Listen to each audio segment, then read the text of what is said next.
اللهم صل وسلم وبارك على سيدنا محمد وعلى آله وصحبه أجمعين. ازيكم يا حبايبي، عاملين ايه؟ يا رب تكونوا بخير. معكم آية من يوميات آية في قناتي. النهاردة يا حبايب قلبي قلنا نعمل عشاء بقى نص الليل أو آخر الليل زي ما تقولوا بقى كده. حاجة مش قادرة أوصف، يعني الصراحة احنا قلنا نعمل عشاء بقى، مش عارفة أقول ايه الصراحة. نص الليل، فاحنا بصراحة أنا كنت جعانة، جوزي جعان، فقلنا هنعمل ايه بقى.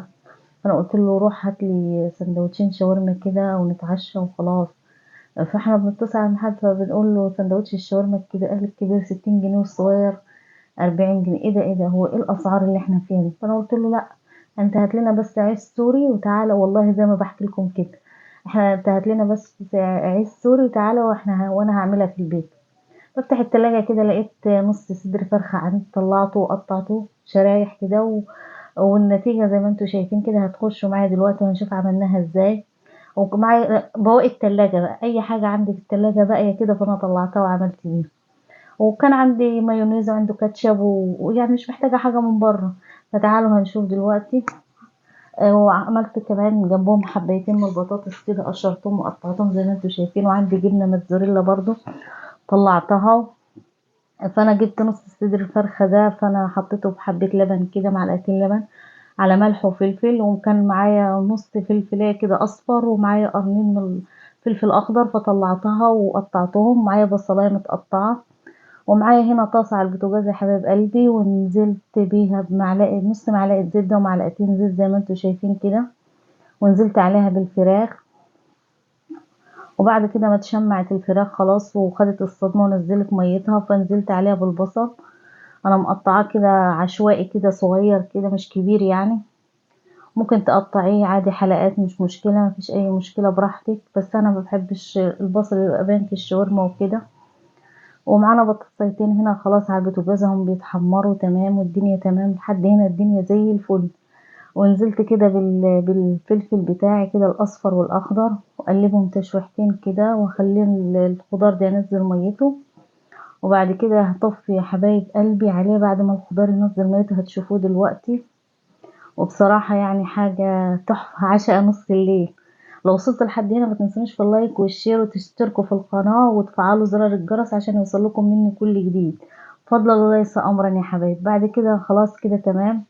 انا نزلت الشاورما، شاورمة نص الليل دي. وبعد كده يا حبايب قلبي بطلع بالبطاطس، طبعا انا بحبها لونها ذهبي كده، ما بحبهاش محروقة وكده. ومعايا هنا مايونيز. طبعا المايونيز ده وصف، انا معايا مايونيز جاهز، ممكن تعمليه في البيت، حبة نشا على حبة مية وتعمليه زي المهلبية كده. وتجيبي فصين توم وتجيبي، بس انا ما بحبش اصلا التوم طبعا، قلنا الدنيا ليل وما نعملش ونحط مايونيز خفيف وكده. فصين توم على معلقتين خل على نص ليمونة، وتضربيهم كده في الخلاط مع حبة زيت، هيبقى معاكي احلى احلى مايونيز، احلى تومية. وبعد كده نزلت بالفراخ ونزلت بالبطاطس ونزلت بالجبنة زي ما انتوا شايفين كده. وبصراحة يعني العيش بقى متوفر، العيش السوري ده في جميع السوبر ماركت، يعني وقت ما تعوزيه هتلاقيه في أي وقت. فاحنا جبنا هنا 4 ترغيفة سوري كده وعملناهم على قدنا. بصراحة والله والله ما قدرنا ناكل كل واحد أزيد من واحد. صراحة الجبنة عاملة له دسامة كده، وهو دسم اني عاملاه في البيت، رغم حاجات بسيطة وحاجات ما بتكلفش يعني، وموجودة عندنا في البيت وتمام. وكده هعمل السندوتش التاني قدامكم زي ما انتوا شايفين كده. هتفردي الرغيف طبعا تلاقيه مقسوم، هتفردي الناحيتين، وبعد كده هتحطي الحشو وهتقفلي من الناحيتين وهتلفي عادي. هيتقفل معاكي بكل سهولة، يعني مش محتاج فكاسة يعني ولا اي حاجة، هتعمليه بكل سهولة. مفيش حاجة صعبة علينا يا جماعة، والله احنا زي ما بيقولوا المصريين يقدروا يعملوا اي حاجة يعني. فاحنا اتصرفنا، يعني الجيش قال لك اتصرف، واحنا اتصرفنا. فليه اجيب سندوتشين ب120 جنيه وسندوتشات برضه يعني مش هتشبع لما اعملها في بيتي. انا موناها يعني صح، هعرف اكل حاجة صح. فقوموا يلا لو كنتوا جعانين زي قوموا نفذوها كده وهتعجبكم وهتدعولي. وزي ما انتوا شايفين كده جبت جريل ودهنته ده زيت خفيفة، وحطيت نزلت السندوتشات، شايفين القرمشة والله مقرمشة وتحفة. اقسم بالله حاجة مش قادرة اوصف لكم، يعني جربوها وانتوا هتعرفوا كلامي ده صح ولا لا. احنا اتعودنا مع بعض على الصراحة، لو الحاجة بايظة هقول لكم بايظة على طول.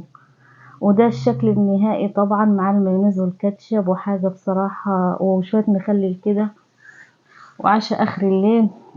لو وصلت لحد هنا حبايب قلبي ادعموني بلايك وشير واشتراك في القناة.